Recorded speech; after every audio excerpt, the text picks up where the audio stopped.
Hello, thank you for joining us today. This is going to be a slightly different presentation because it is about sound, but also how sound connects with other technologies and how important it is on the storytelling and on the journey of audiences.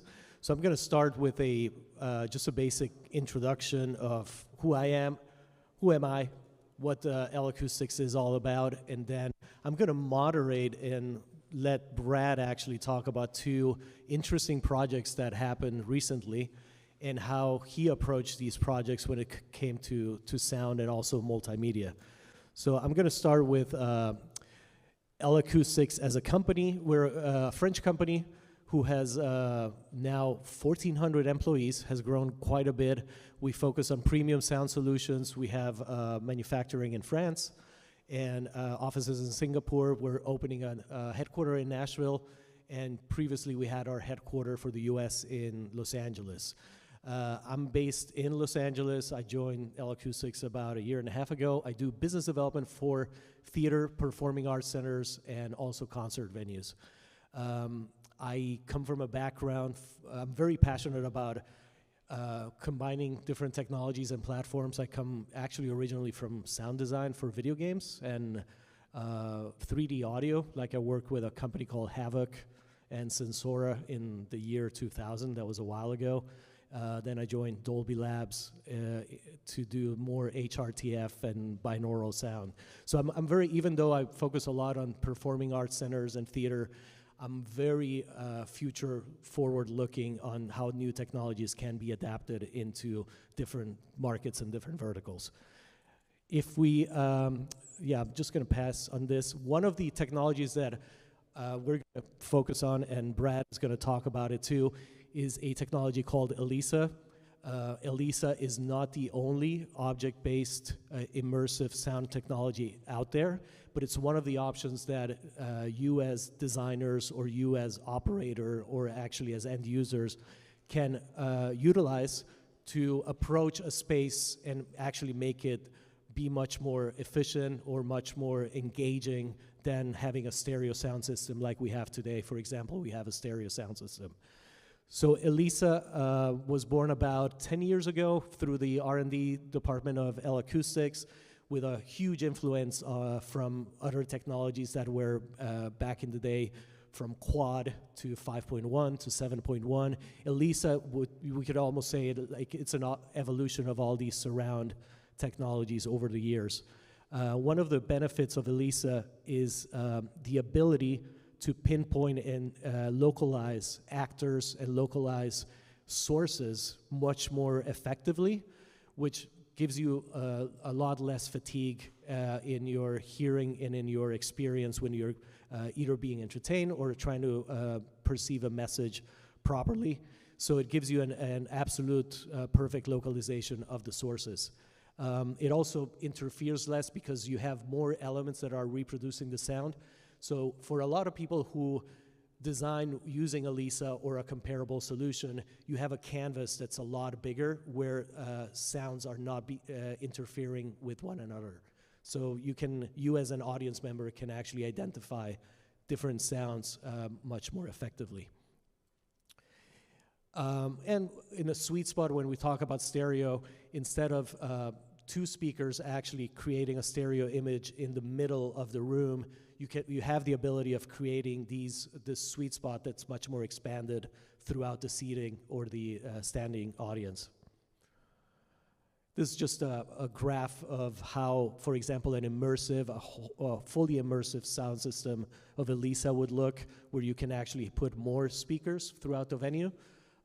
Local example, which just opened up, is Radio City Music Hall, which the new system for the Christmas Spectacular has a full immersive sound system, and it includes all these loudspeakers, which are L-Acoustics on the under balcony and the surrounds.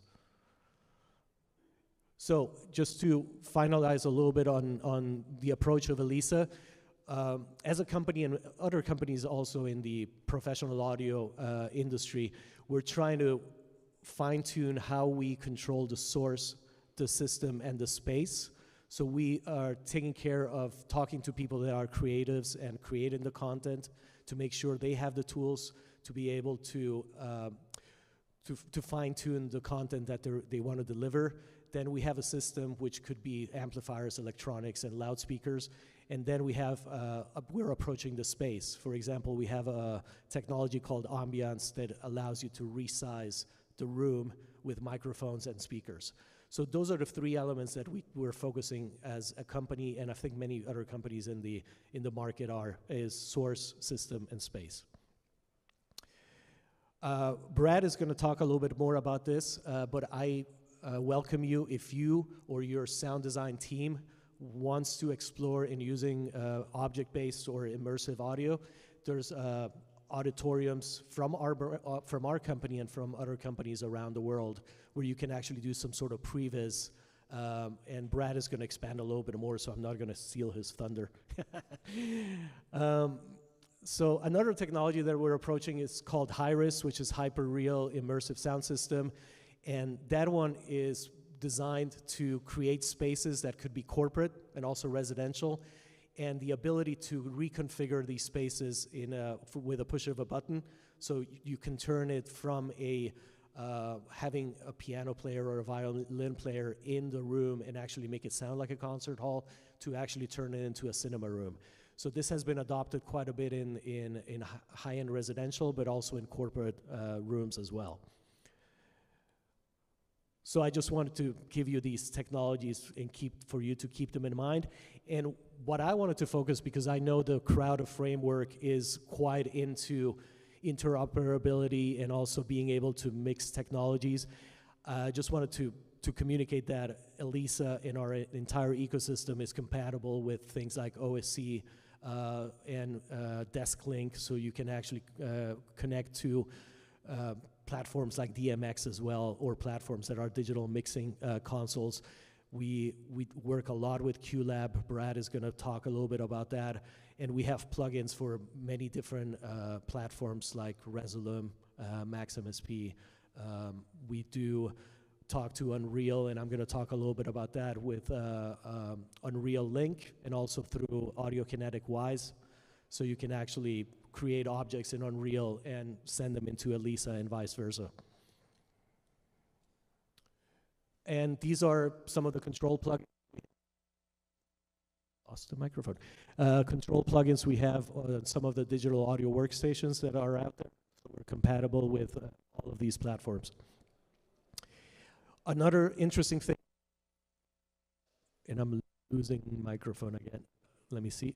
Check 1, 2. Check, check. The other thing is that you can connect all these audio objects from the Elisa platform into tracking systems. So you can have technologies like Black Tracks or any of the other similar technologies for track the objects within Elisa and communicate back and forth through their API. OSC has been a standard from day one, so you can actually use Touch OSC or use OSC to interconnect between Elisa and other platforms that are not audio related or audio related. And it goes through Elisa OSC API or the ADM OSC API to objects. Just to recap a little bit, Resolume, Reaper, Touch OSC, QLab are some of the examples that are OSC compatible. And on the native API, we have QLab and Modulo Pi as well. So, and Brad is going to expand much more on this, not using Unreal, but this is a very similar approach. Through the Unreal Engine and through Unreal Link, you can create a connection between Elisa and run Elisa at the same time as Unreal, and the objects will actually, defining the perimeter of the Elisa environment, you can actually match it to the Unreal world that you're navigating in. So I think with that, I'm going to switch to, pure data is another way to also communicate with Elisa, but I think I'm going to do some sort of moderating with Brad, and I'm going to let you introduce yourself first. Hello. Okay, great. Thank you so much. I'm not used to being on this side of the microphone, so you'll have to bear with me. But I wanted to talk about sight, sound, and story, the art of multisensory performance. I just love that title. I think it's so cool, and I was so excited. Thanks for inviting me here to talk about it. I'm a sound designer and an audiovisual consultant living and working here in New York, but I work all around the world designing sound and designing venues, performance spaces, anything to do with audio-video, experiential environments, whatever, anything live performance related. I'm also head of sound for OISTAT, the International Organization for Theater Architects, Scenographers, and Technicians. And it's just an honor to be here. And I love that title. It's just as it implies, just as theater ought to be, a collaboration amongst the entire creative team to present a unified production or story. I think theater exists to take people places they can go in no other way and to give them experiences they have never had or may not want to have, immersing them with a new idea, a new concept, or a new feeling. So I think, you know, it's spot on. I'm just so excited to learn about this conference and to be here. The best example I could think about is this project that I just finished in the desert out near Dubai. And it's called Transcendent Renaissance. It was an immersive exploration of time and memory through sound performance and design, focusing on sound. It blended multi-track choral recordings, music, sounds, with other design elements and live performers to create a unified multi-sensory experience for the audience. And like Miguel mentioned, elevating the listener experience and storytelling with immersive sound are the things that I have always wanted to do, I aim to do in all my work, and that's why I contacted my friends at L-Acoustics to ask them if they could help me with this project that I was commissioned to design over there. And they were just amazing. All along the way, the whole team was just amazing to work with me. Their tools were just wonderful. And I also, when I choose tools, I choose things that I want to learn about too. I'd put it in several systems, but I'd never actually used it for a show that I designed. So it was really cool to get to do that. So let me play you a little clip of the show, and then we'll dig into it. And Miguel, feel free to ask me questions along the way.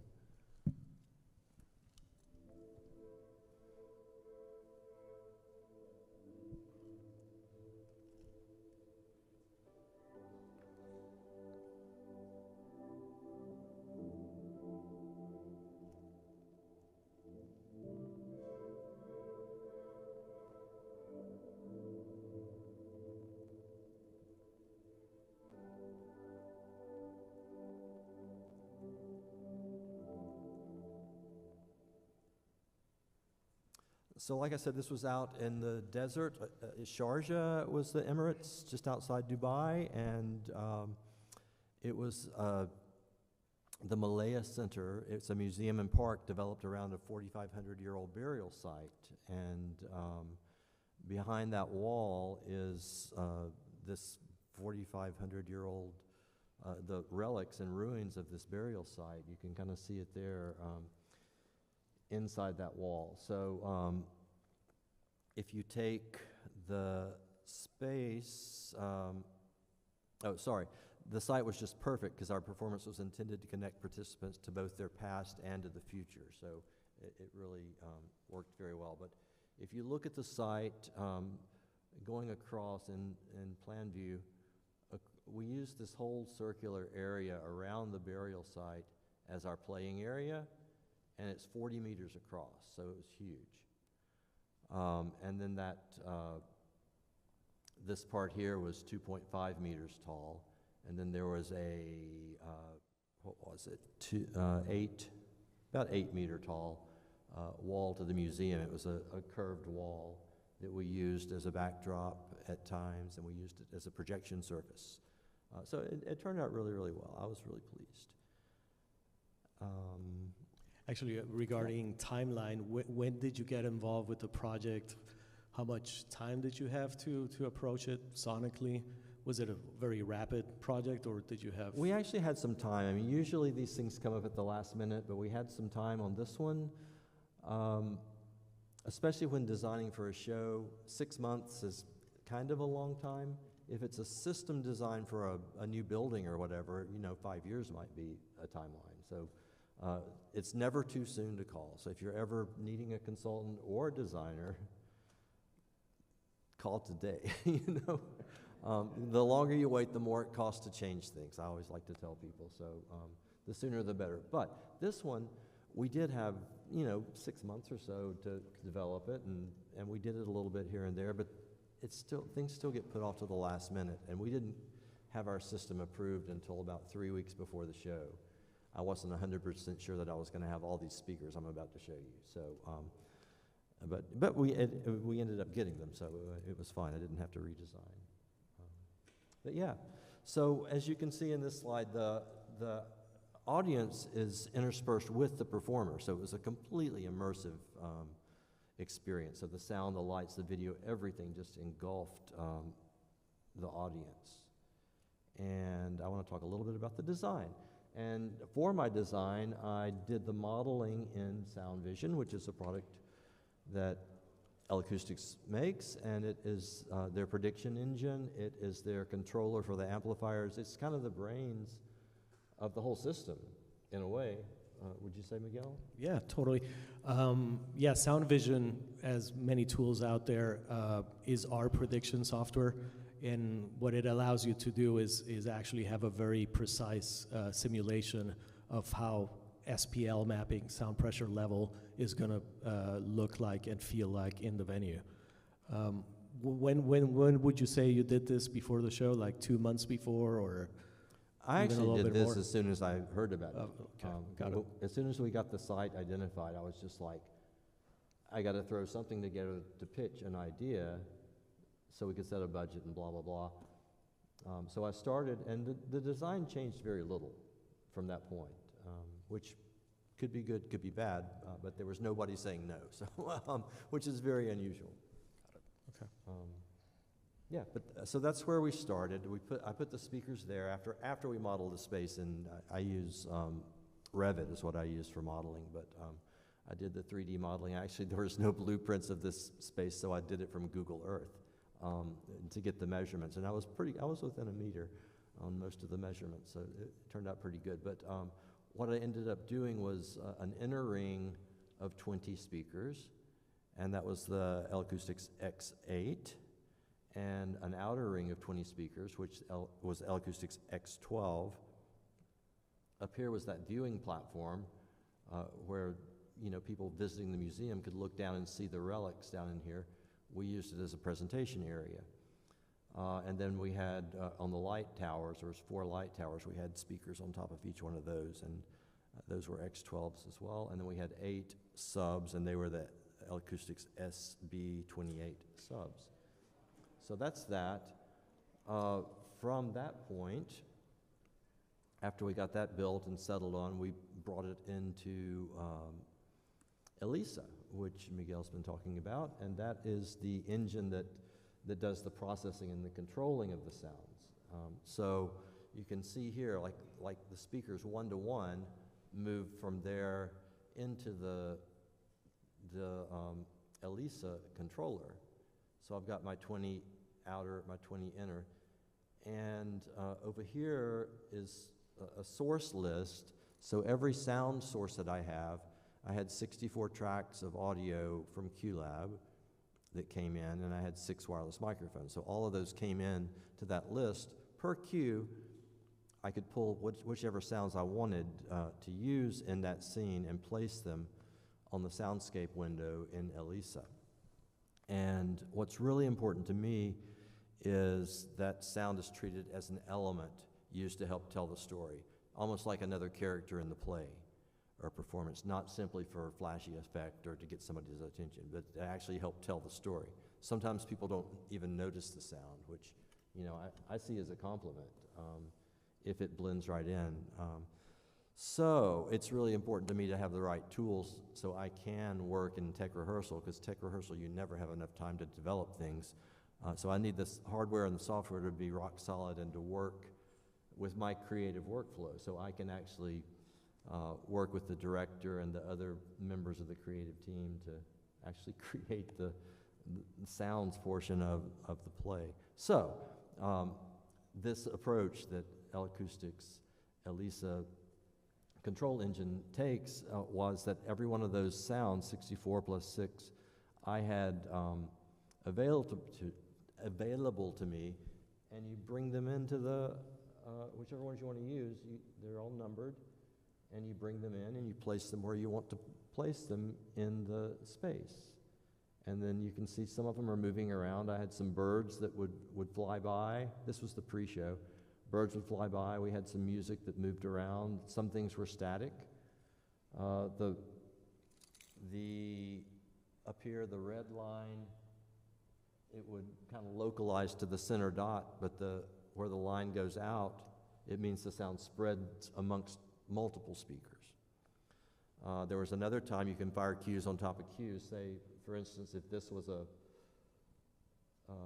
I can't point, but if one of the dots was a wireless microphone, the actor moves across the stage, you write a cue to move the dot as they walk. So it sounds very natural. So it's localized to where they are. And were you using any tracking system? So I was about to say, we didn't use tracking because we only had 6 actors, and they did very little movement, and we didn't want that other element to have to deal with. But that's very useful. If you have a lot of movement and you can afford it, you get the trackers, the RF trackers or whatever kind of trackers. You can interface with other people's trackers too, and bring in the 3D data. Or you can have the operator just follow Exactly. the actor. Yeah. If it's only one or two, you can do it manually as well. Yeah, so we wrote cues for every move, but they were few and far between. Now the sounds we moved all the time. That was very, very important. In fact, one scene I had 16 tracks of a choir. Each voice was a different track, and I placed them around 20 meters of the curve at that museum wall. And at the end of the song, we had the whole choir together move around the circle, and that directed the audience as to where to go next, because the actor was going to start speaking from the next location. So they really did. They followed the choir. It was really amazing. How long was the performance? It was about 35, 40 minutes. Okay. Repeated throughout the day? Or 3 was nights. it No, 3 nights? Nope, Okay. just 3 nights. It was out in the desert. It was a little too hot to do it in the daytime, and there was a lot of lighting effects too. We wanted it to be done at night. Sure. So that's the production that's building it. Here's a slide about the pieces parts. If I can make it advance. There we go. Miguel wanted to talk a bit about the interface and control, it's really amazing what you can do with the Elisa engine. And it really was the brains and the center of the whole operation. That's Adrian, he's with L-Acoustics in the UAE, and he was there every night supporting me and all along the process. But linked to that, we had top left, I used my DAW, I work in Motu, Digital Performer. I did that pre-production before I put the cues in QLab and built them. So that linked directly on my laptop to Elisa Studio. And then during the show, we outputted to Logic and did a multi-track recording of all the wirelesses and then a stereo mix down of the music. The main show was played back from QLab. All the MIDI cues, all the OSC cues, and all the sound files were played from QLab. And there is an Elisa plugin for that gives you a lot of control as well. And that linked over a network cable. And it also received OSC commands, or it would send and receive OSC commands as needed. And then Elisa links to the amplifiers with AVB protocol, which worked out very well. Projection was Resolume Arena, I believe it was. And that was linked with OSC. Lighting was a Grand MA, that was MIDI. It received MIDI commands from Elisa. And the mixing desk was a Digico, and there is a native plugin from Elisa that we used for that. So it was really, really cool that everything was going in and out all over the network but to the central hub, which is the Elisa controller. What kind of infrastructure did you have for audio distribution? Was it Ethernet? Were you doing Milan or AVB? Or It was Milan AVB, yeah. Okay, Yeah. got it. Yeah. Yeah. Which, the most successful implementation I've ever had of AVB, which Good. is good. I had no problems with it. Nice. So between the console and the Elisa and the amplifiers was all AVB. Between the QLab and the console was Dante with a bridge to get it to Maddie into the console. So a lot of bits and bytes, but it was interesting. It was fun. Cool. Yeah. Also, not a huge budget for this production, like a lean team and. That's and- true. It was yeah. about, I think our rental budget ended up for sound being 70,000 AED, so that would be $25,000 for everything. So sound-wise, so not a lot. So that's the production end of it. I'll talk a little bit about the use of Elisa Studio, which is basically the same Elisa controller that you can run on your laptop offline. And there's an interface, Elisa processor that you Correct. The run? hardware is called the Elisa processor. Elisa Studio is the standalone software. So you they're two start the different- processor on your laptop, and then it emulates the real L-Acoustics processor, the sound vision. So I could work offline without having to have all the stuff. And it, you know, it was sort of low budget design-wise, so I needed all the time I could get. And I did all my cue writing on the flight over there. I had a 14-hour flight, and I was able, with Elisa Studio, to play QLab, 64 channels, into Elisa Studio, bring that out, and I could write all my cues right there without having to have all the other equipment. So it worked out really good. We're hoping that the project will go forward somewhere else, so we're going to try to do some promo material about it. And what I want to do is take Elisa Studio. I love to learn the software. I want to learn how to make spatialized mixes, like binaural, 5.1, Atmos, 7.1, all the different formats that you can do. And I know a lot of producers and mix engineers are using Elisa Studio to do this. I think Apple Music requires a immersive mix if you're going to put music on their platform to sell. A lot of people use Elisa Studio to make that. And I want to learn how to do it. Just another tool in my tool belt that I could have. So that is Elisa Studio. I'm guessing you kept all the stems and all the tracks of the performance. Yeah, and we didn't do a multi-track of the show, only the mics, the live elements, because I can reproduce it. I have all the stems, and I can reproduce that however I want to. I just couldn't reproduce the live actors. But the composer and creator was Romanian. Sound designer and composer, a wonderful guy, Callan Topa, and he's part of OISTAT, the organization where I'm chair of sound. And we got to know each other. I went to Romania and we worked on it for a week together. It was a lot of fun. So it was just really a phenomenal experience.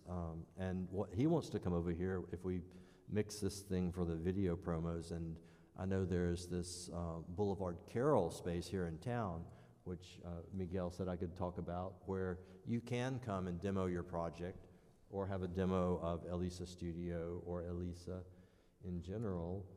It's on the west side. It's a place where manufacturers do demos, bands, I think, rehearse there. They have a rehearsal I think space? some of the SNL performances actually rehearse the day of SNL at the facility. Yeah. Cool. Yeah, But so it's a nice room, and feel free to reach out to me or Brad if you're based in New York and want to have any projects they're doing music or sound design. You can actually pre-vis or listen to the stems in Elisa in this room. Yeah. And I mean, through all of this, L-Acoustics was just fantastic. I mean, we couldn't have done it without them. This was the sound team, and it's really, this organization I'm part of, our motto is we're bringing the world together through sound. And we really are breaking down walls between countries, crossing borders. That's my sound team. Everybody's from a different country. We had 8 different people from 8 different countries on the sound team, which was amazing, including in the back behind Adrian is Scott Ellis, who is the consultants rep over in the UK, and he was very instrumental. He came over and did a talk back and a little bit of a training on Elisa for us. And second from the right is Callan Topa, the composer and sound designer as well. So that's Transcendent Renaissance. Shall I talk about the second project? Yeah, I think so. Yeah. Okay. And then we can open it to questions we'll take if you some have any questions. So, as I said, I'm a AV consultant. I work at theater consulting firms, and we design spaces and experiences. And this is an experience that we designed for Weta Workshop over in China. And this is a shopping mall. It's an atrium of a shopping mall, and they did this animated experience that runs once an hour to bring people into the shopping mall. So down here at this end is a huge 29-meter tall LED wall, which was a waterfall during the off times, and then that's where they displayed their animation. But then there were all these other elements throughout the whole atrium, and the characters would bounce from place to place and tell stories about the province. It was in Hainan. Haikau was a city in Hainan province in China, which is another island south of Macau. And it was phenomenal to be a part of this. We designed it, and it was built during COVID. And I've never been there. We weren't retained for construction phase because of COVID. So hopefully it's still running, and I get to go here at one of these days. But how different was this project? Much higher budget, I'm guessing. Well, I mean, the other one was, what, $25,000. This was, I had just audio, $1 million was my estimate. I don't know what it cost in the end, but it was about $1 million worth of just audio. So let me focus on just a couple of the elements so you get an idea. This is the waterfall, we called it, and it's a 29-meter tall LED wall, which I mentioned already. Behind, let me go back, there's a surround. You can see these trees with the lily pads coming out.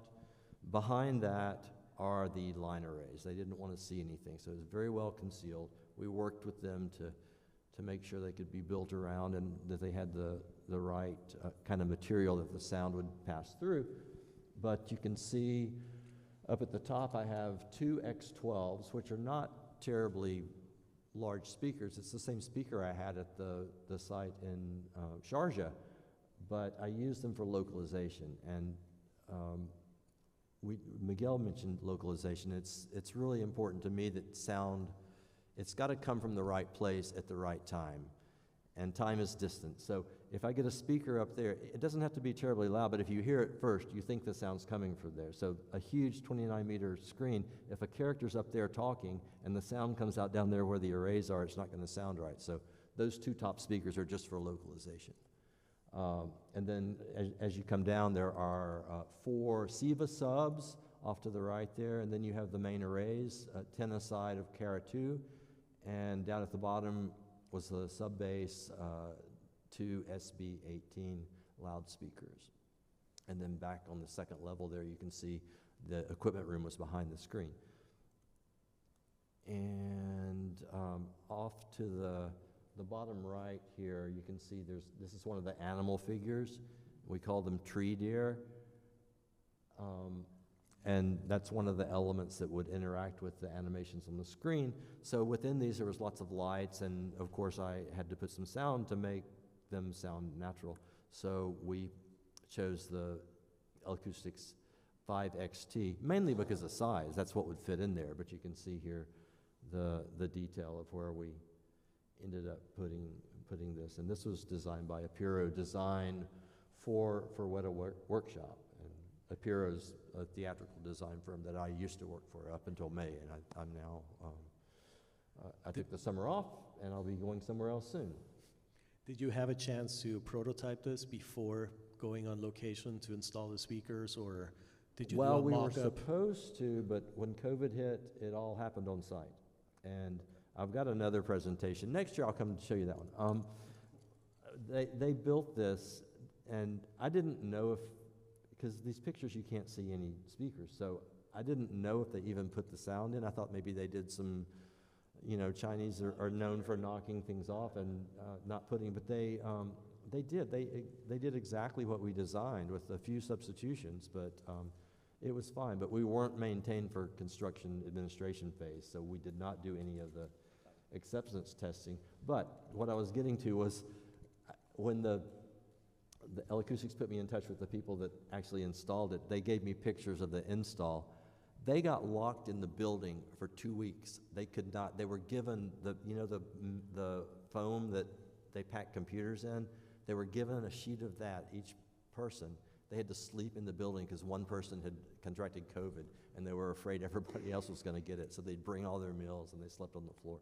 It was just horrible. I got one picture of the guy in a serious gas mask soldering this stuff. But yeah, so sorry I kind of went off on a tangent. But so that's an example of a semi-permanent install that I was part of, that L-Acoustics was instrumental with. Yeah, so that's me. If anybody wants to contact me, there's my information. I'm happy to help you with anything.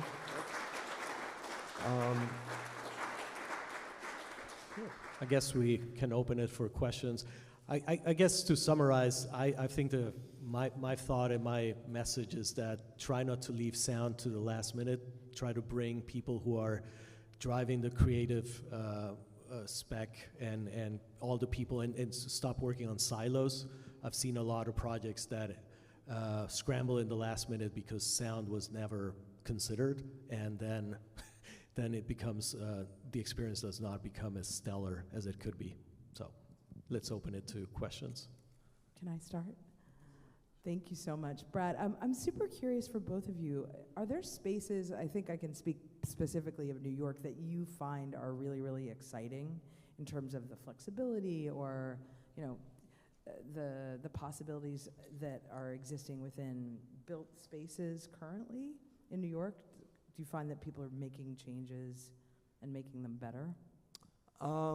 I was involved in one, and I really don't know what's happened to it, but it was done during COVID, and at the end of COVID, it was the Chelsea factory. It was Annie Leibovitz photo studio, and they turned it into this really, really high-end performance venue with 2 different rooms that could be combined into one.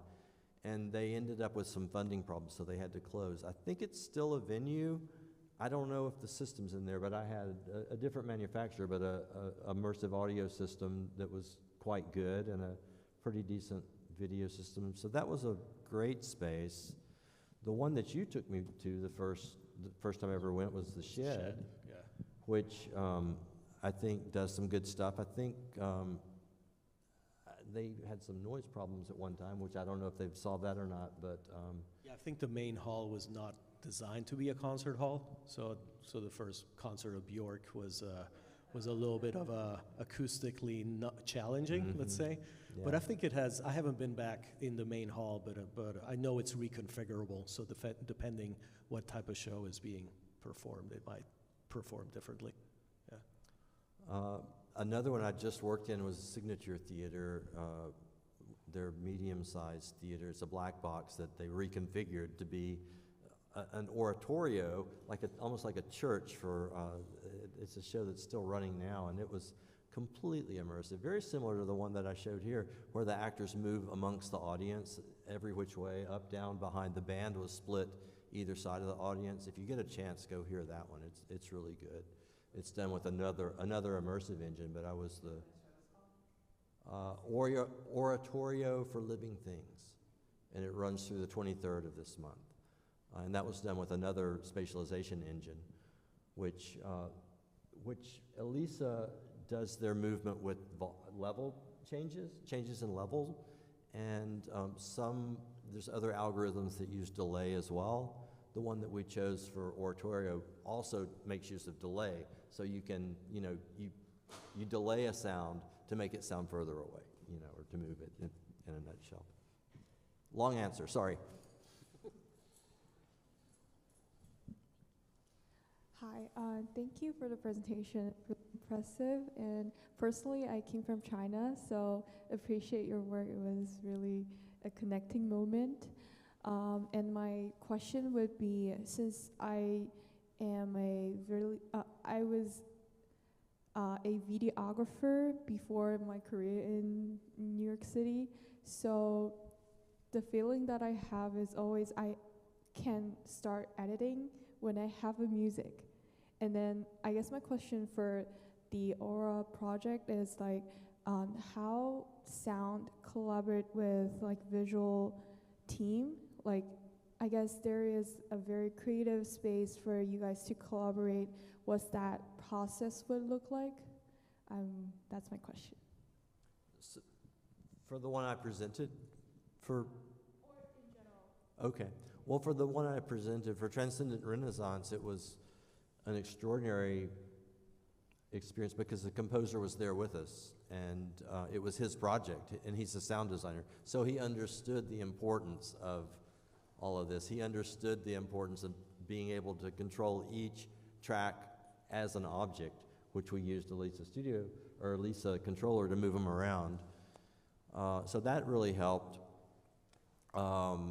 It was a bit of a challenge because all the designers were in different countries. So, you know, most of them were in Romania. I was in New York, and we only had one meeting together in person before we met on site. So that was a bit of a challenge, but it's important. And if you can convince them to, you know, that sound needs to be incorporated, like I said, as a character in the play, not as an afterthought, you know, which the same if you're designing a building. You got to think about the acoustics of the room, because you can put all the speakers in the world. If the walls are super reflective and there's a loud air conditioner, you're never going to understand what's being said. So I think education and, you know, getting in there early enough is important. Miguel, anything? Yeah, you told me that on that project they turned on the generator and the entire noise gosh. floor went up. I almost Did you cried, move the 'cause- generator away, or did you have a chance? I mean, we talked about how important it was, because we're out in the desert. There's no noise. It's just silent. It's all sand. And then they turned on the generator, and I almost cried. I mean, and they were able to throttle it down because it was this huge generator, and they were able to put a barrier up. But something that big, making that much noise, you're never going to make it completely silent unless you completely isolate it. So we were never able to get above, because that creates a noise floor. You can never get any quieter than that noise floor. So especially when you're designing a space, that's really important.